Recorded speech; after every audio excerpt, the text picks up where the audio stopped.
സംസ്ഥാനത്ത് സാമ്പത്തിക സ്ഥിതി മോശമാണ്. സാമ്പത്തിക പ്രതിസന്ധി രൂക്ഷമായതോടെ സംസ്ഥാനത്തെ പരീക്ഷാ നടത്തിപ്പും ഇപ്പോൾ പ്രതിസന്ധിയിലാകുന്നുവെന്ന വാർത്തകളാണ് വരുന്നത്. ഹയർ സെക്കൻഡറി, ഹൈസ്കൂൾ ക്ലാസുകളിലെ പരീക്ഷ നടത്താൻ പണമില്ലാത്തതിനാൽ ബദൽ നിർദ്ദേശം നൽകിയിരിക്കുകയാണ് ഇപ്പോൾ പൊതുവിദ്യാഭ്യാസ വകുപ്പ്. സ്കൂളുകളുടെ ദൈനംദിന ചെലവിനുള്ള ഫണ്ടിൽ നിന്ന് പരീക്ഷാ ചെലവിനുള്ള തുക കണ്ടെത്തണം എന്നാണ് നിർദ്ദേശം. ഫണ്ട് ലഭിക്കുമ്പോൾ തിരികെ നൽകും എന്നാണ് ഉത്തരവിൽ വ്യക്തമാക്കുന്നത്. സംസ്ഥാനത്തെ സാമ്പത്തിക പ്രതിസന്ധി സർവ്വ മേഖലകളെയും ബാധിച്ചതാണ്. പണമടയ്ക്കാത്തതിനാൽ സർക്കാർ ഉദ്യോഗസ്ഥരുടെ ഫോൺ കട്ടാക്കിയതും ഒപ്പം KSEB ഫ്യൂസ് ഊരിയതുമെല്ലാം വലിയ നാണക്കേടായതുമാണ്. ആ നാണക്കേടിൻ്റെ ഏറ്റവും പുതിയ അധ്യായമാണ് കുട്ടികൾക്കുള്ള പരീക്ഷയ്ക്ക് പോലും പണമില്ലെന്ന് ബോധ്യപ്പെടുത്തുന്ന സർക്കാർ ഉത്തരവ്. പരീക്ഷാ നടത്തിപ്പിനുള്ള ചെലവിനായി പണം തികയാതെ വന്നപ്പോഴാണ് വിദ്യാഭ്യാസ വകുപ്പ് ബദൽ മാർഗം തേടിയത്.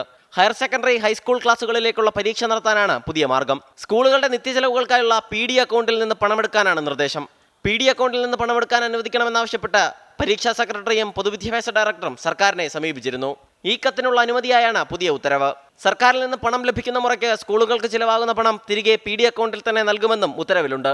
2022-23 അക്കാദമിക വർഷം പരീക്ഷാ നടത്തിപ്പിനായി ആകെ 44 കോടി രൂപ ചെലവായിരുന്നു. ഇതിൽ ഹയർ സെക്കൻഡറി പരീക്ഷാ നടത്തിപ്പിന് 21 കോടി, VHSCക്ക് 11 കോടി, SSLC IT പരീക്ഷയ്ക്ക് 12 കോടി എന്നിങ്ങനെയായിരുന്നു കണക്ക്.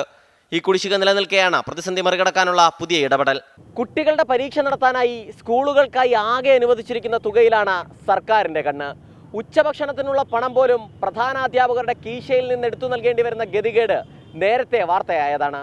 അതിനു പിന്നാലെയാണ് ഈ അധിക ഭാരവും. സലിം മാലിക്, 24, തിരുവനന്തപുരം. പൊതുജനം കഴുതയല്ല സാർ. ഇത് ആദ്യമല്ല ഇത്തരത്തിൽ ഒരു നിർദ്ദേശം പൊതുവിദ്യാഭ്യാസ വകുപ്പിന്റെ ഭാഗത്തുനിന്ന് ഉണ്ടാകുന്നത്.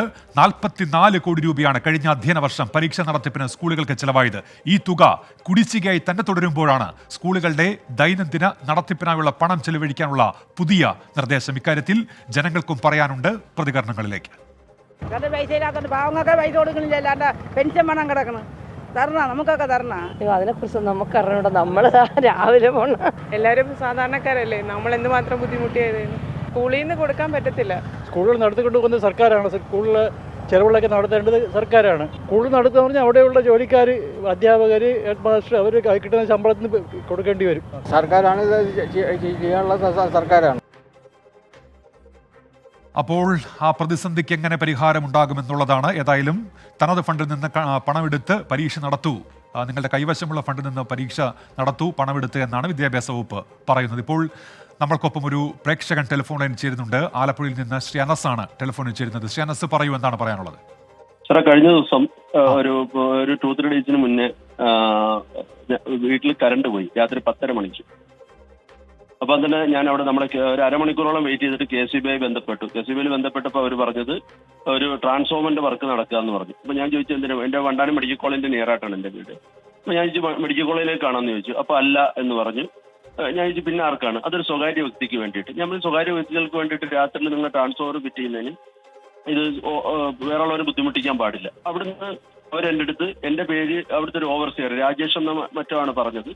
എൻ്റെ പേര് ഇതാണ്, ഞാൻ ഇവിടുത്തെ ഓവർസിയർ ആണ്, നിനക്ക് ചെയ്യാൻ പറ്റുന്നത് ചെയ്യുക. ഞാൻ അവിടുന്ന് നേരെ ട്രിവാൻഡ്രം KSEB ഹെഡ്ക്വാർട്ടറുമായിട്ട് ബന്ധപ്പെട്ടപ്പോൾ അവിടുന്ന് 2-3 പ്രാവശ്യമായിട്ട് അവരെന്നെ ഫോണിൽ വിളിക്കുകയും രാത്രിയിൽ അങ്ങനെ കട്ട് ചെയ്യാൻ പാടില്ല എന്ന് പറഞ്ഞിട്ട് ഇവരുടെ ധിക്കാരപരമായ ഒരു പരാതിയായി തന്നെ അറിയിച്ചിട്ടുണ്ടോ അനസ്? ഏതാണ് പരാതി നൽകിയിട്ടുണ്ടോ? ഔദ്യോഗിക സ്വഭാവത്തിൽ പരാതി നൽകിയിട്ടുണ്ടോ? പരാതിയായിട്ട് ഞാൻ നൽകിയിട്ടില്ല. ഞാനിപ്പോ ഓൾറെഡി ട്രിവാൻഡ്രത്തുണ്ട്.